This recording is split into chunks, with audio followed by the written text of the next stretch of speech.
নমস্কার বন্ধুরা, টুকি তাকে রান্না করে সবাইকে স্বাগত। আজকে আমি বানাবো একটা মিক্স ভেজ। তো মিক্স ভেজ বানানোর জন্য এখানে কড়াইতে আমি 3 চামচ মতো তেল দিয়ে দিয়েছি।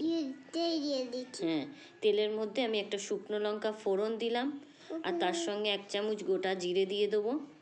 জিরেটা সুন্দর গন্ধ বেরোলে তারপর আমি এখানে দেখুন পেঁয়াজ দিয়ে দেবো। একটা পেঁয়াজ, মিডিয়াম সাইজের পেঁয়াজ আমি স্লাইস করে কেটে নিয়েছি, বেশি চপ করিনি, একটু মোটা মোটাই কেটেছি। পেঁয়াজটা হালকা ভাজা হয়ে গেলে তারপর আমি এখানে রসুন কিছুটা থেতো করে দিয়ে দেবো, আর আদা কিছুটা গ্রেট করে দিয়ে দেবো। আদা রসুন দিয়ে দিলাম, দিয়ে একটু নাড়াচাড়া করে নেব। করে নিয়ে আমি এখানে একটা বড় সাইজের টমেটো গ্রেট করে রেখেছিলাম, একটু সাইজের বড় টমেটোই দিতে লাগবে, এটা টেস্টটা খুব ভালো হবে। তার সঙ্গে আমি একটু লবণ দিয়ে দিলাম, যেহেতু আমি টমেটো দিয়েছি, আদা দিয়েছি, তাই একটু লবণ দিয়ে দিলাম। দিয়ে ভালো করে আমি এটাকে একটু নাড়াচাড়া করে দেখুন। এবার আমি গুঁড়ো মশলাগুলো দিয়ে দেবো, খুব সিম্পল রেসিপি। পরিমাণ মতো হলুদ গুঁড়ো দিয়ে দিলাম, কাশ্মীরি মির্চি দিয়ে দিলাম, আর এখানে আমি গুঁড়ো লঙ্কা ইউজ করেছি, তাই আমি এখানে গুঁড়ো লঙ্কাও দিয়ে দিলাম। তার সঙ্গে দিয়ে দেবো 2 চামচ ধনের গুঁড়ো। এখানে আমি জিরের গুঁড়ো ইউজ করিনি, সম্পূর্ণ ধনের গুঁড়ো দিয়ে করব। আর এখানে আমি কাঁচা লঙ্কা এই কারণেই দিইনি, এটা মিক্স ভেজ, বিনসের সঙ্গে কাঁচা লঙ্কা মিশে গেলে কারোর মুখে পড়লে খুব ঝাল লাগবে, সেই হিসাবে আমি কাঁচা লঙ্কাগুলো দিইনি।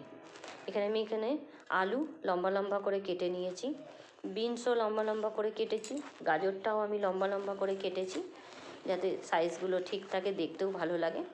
দিয়ে আমি 3টে সবজি এখানে দিয়ে দিলাম। আপনারা চাইলে আরও কিছু সবজি এর সঙ্গে অ্যাড করতে পারেন, ফুলকপি, ক্যাপসিকাম অ্যাড করতে পারেন। আমি এখানে বিনস, গাজর, আলু দিয়ে করছি।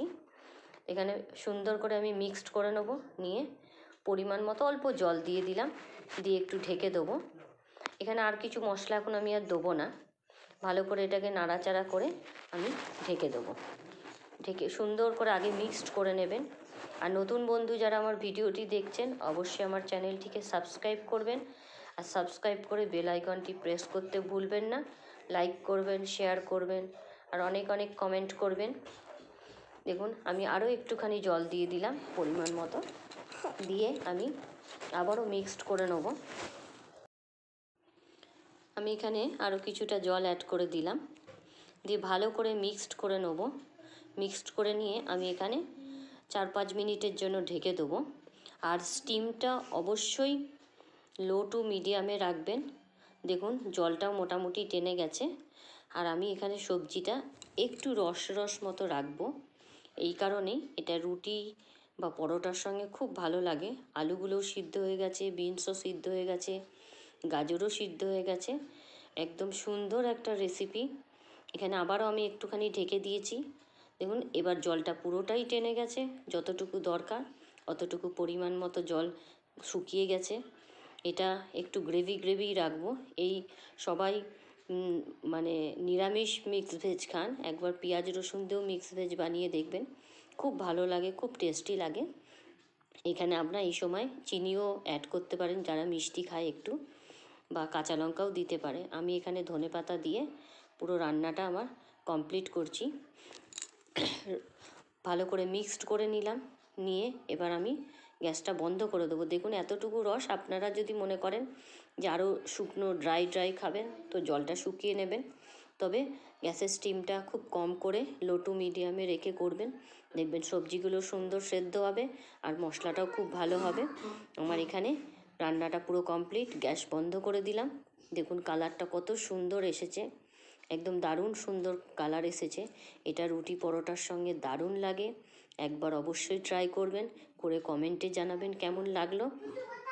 মিক্স ভেজ অনেকেই অনেক রকমভাবে বানায়, আমি এইভাবেই বানাই রুটি পরোটার সঙ্গে, খুব ভালো একটা টেস্টি রেসিপি। কেমন লাগলো কমেন্টে জানাবেন। দেখুন কালারটা যে সুন্দর এসেছে, সেরকমই এটা জিরা রাইসের সঙ্গে বা পোলাওয়ের সঙ্গেও খুব ভালো লাগে, বা রুটি পরোটার সঙ্গেও খুব ভালো লাগবে। দেখুন দেখতে দারুণ হয়েছে, পুরো সবজিগুলোও সিদ্ধ হয়ে গেছে, আর একদম একটু গায়ে মাখা হয়েছে, তাহলে কী হবে, রুটি পরোটার সঙ্গে খুব ভালো লাগে। কেউ যদি মিষ্টি খেতে চান এই মুহূর্তে তখনই মিষ্টি দিয়ে দিতে পারেন, আমি মিষ্টি দিইনি। তো অবশ্যই কমেন্টে জানাবেন কেমন লাগলো।